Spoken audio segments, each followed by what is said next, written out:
அடுத்து நாம் காண இருப்பது மகரம்.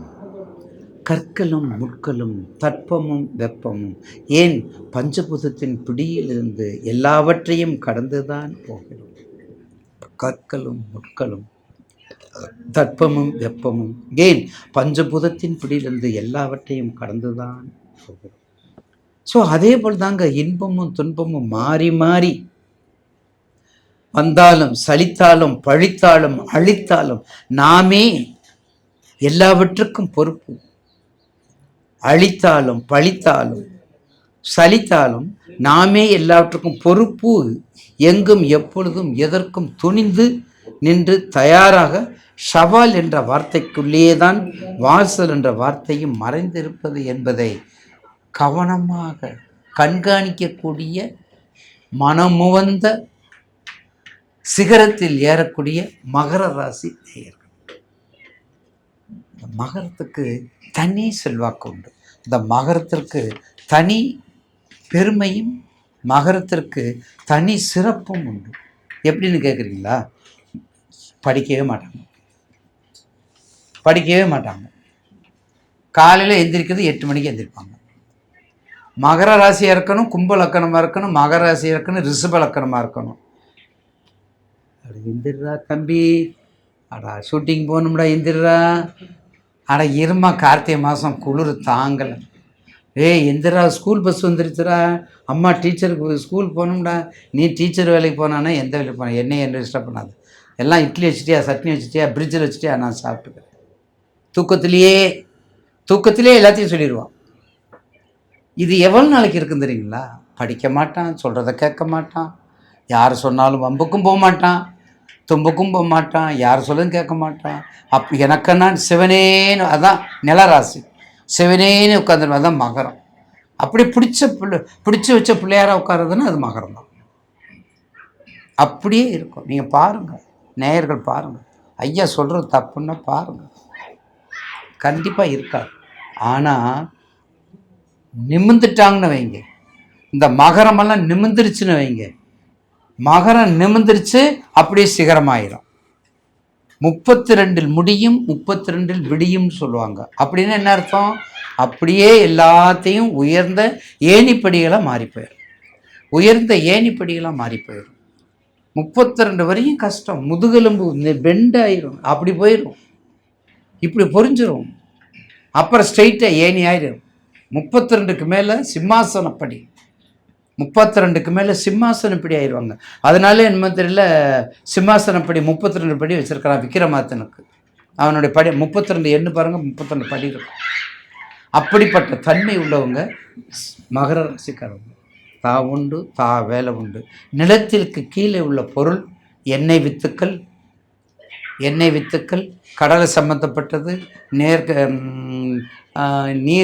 அதாவது நிலக்கடலைகள் சம்மந்தப்பட்டது, எண்ணெய் வித்துகள் சம்மந்தப்பட்டது, பெட்ரோல் சம்மந்தப்பட்டது, நிலக்கரி சம்மந்தப்பட்டது, ஆயில் சம்மந்தப்பட்டது, ஆயில் ரெஃபைனரி சம்மந்தப்பட்டது, விவசாயம் சம்மந்தப்பட்டது, கன்ஸ்ட்ரக்ஷன் சம்மந்தப்பட்டது, எல்லாமே சொந்தக்காரர் நீங்கள் தான். மகரம் தான், மகர ராசிக்காரவங்க தான், எல்லாத்துக்கும் சொந்தக்காரவங்க நீங்கள் தான். எந்த வேலை வேணாலும் செய்யலாம்.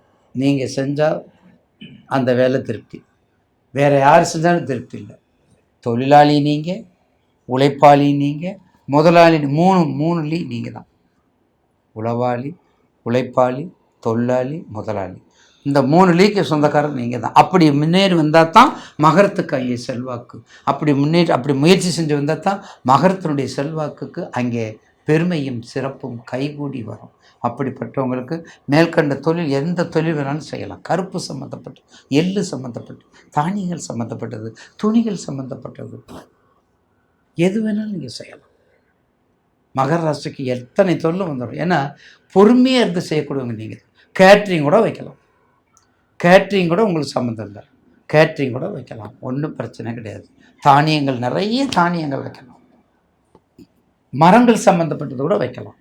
இப்படிப்பட்ட தொழிலெலாம் செஞ்சு வந்தீங்கன்னா மிக சிறப்பாக அமையும் மகர ராசிக்கு. சரி, மகர ராசிக்கு அதெல்லாம் அமையுது. அப்போ குரு உங்களுக்கு எப்படி இருக்கார் பார்த்தீங்களா? இப்போ தான் ரொம்ப முக்கியமான பாயிண்ட்டுக்கு வந்துருக்கிறோம். இப்போ குரு உங்கள் வீட்டை தான் பார்க்குறாரு. அப்போ குரு மகரத்தை உங்கள் 7வது ராசி, உங்கள் ராசியை 7ஆம் பார்வை பார்க்குறார். உங்கள் மகர ராசி 7ஆம் பார்வையை பார்க்குறார்.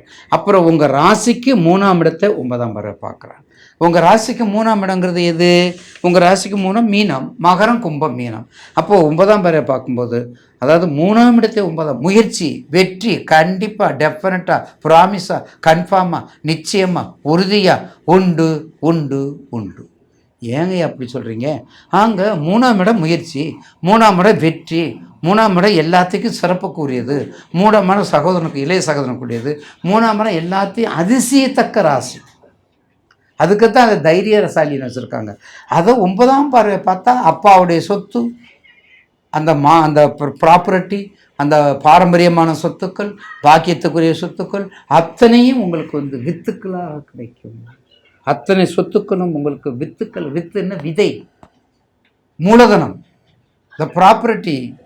அதான் இப்போ உங்களுக்கு ப்ரிலிமினரி, பிரைமரி எப்போதுமே கிடைக்கும் உங்களுக்கு. அப்போ 4ஆம் இடத்தை 3ஆம் இடத்தை 9ஆம் பார்வை பார்க்கும்போது எல்லா சொத்துக்களும் உங்களுக்கு கிடைக்கும். அது மட்டும் இல்லை, கண்டிப்பாக சனி செவ்வாய் உங்களுக்கு சேர்க்க வராது. அங்கே தான் அடுத்து சனி செவ்வாய் சேர்க்க அங்கிட்டு தான் போகும். அப்போ மகரம் கும்பத்துக்கு இந்த மாதம் மிக மகத்தான மாதமாக இந்த ஆண்டு இந்த குரு பயிற்சி 7ஆம் பார்வை பார்க்கும்போது திருமணம் கைகூடி வரும், புத்திரபாக்கியம் நிறைஞ்சு கிடைக்கும். கவலையே படாதீங்க. தொழிலை பார்த்துக்கங்க. 7.5 முடிஞ்சு இப்போ தான் தலை தூக்கி நிமிர்ந்திருக்கிற ஐயா, தலை தூக்கி அமர்ந்திருக்கிற ஐயா. இப்போ எங்களுக்கு தூக்குப்படாத குறையதாயா இருந்தோம், இப்போ தாயா கொஞ்சம் கொஞ்சம் உயிர் வந்திருக்குன்னு சொல்லக்கூடிய நேயர்களுக்கு இந்த குருப்பெயர்ச்சி ஒரு மகத்தான செல்வத்தையும் செழிப்பையும் கொடுக்கக்கூடிய ஆண்டாக மாறும் என்பதில் மாற்று கருத்து அல்ல. உத்திராடம், அவிட்டம், திருவோணம். உத்திராடம், அவிட்டம், திருவோணம். உத்திராடம் சிவபூஜை, சிவசிந்தனை, யோகா, தியானம், வழிபாடு, பஞ்சாட்சர மந்திரம், பஞ்சசபை தரிசனம், இதெல்லாம் பார்த்துக்கோங்க. உத்திராடம். திருவோணம் திண்டுக்கல் பக்கத்தில் ஒரு ஊர் அற்புதமான கன்னிவாடி பக்கத்தில் தெத்துப்பட்டி ராஜகாளியம்மன். தெத்துப்பட்டி ராஜகாளியம்மன் திருவோணத்துக்கு உரிய ஒரு மகத்தான வரலாற்று சிறப்பு பெற்ற திருத்தலம். சின்ன குக்கிராமம் தான், ஆனால் மிகப்பெரிய சக்தி வாய்ந்த, அது என்னது சொல்லுவாங்க, அந்த அத்தி மரத்திலே ஒரே அத்தி மரத்தில் செஞ்சக்கூடிய அம்பிகை பராசக்தி வழிபாடு மிக சிறப்பு.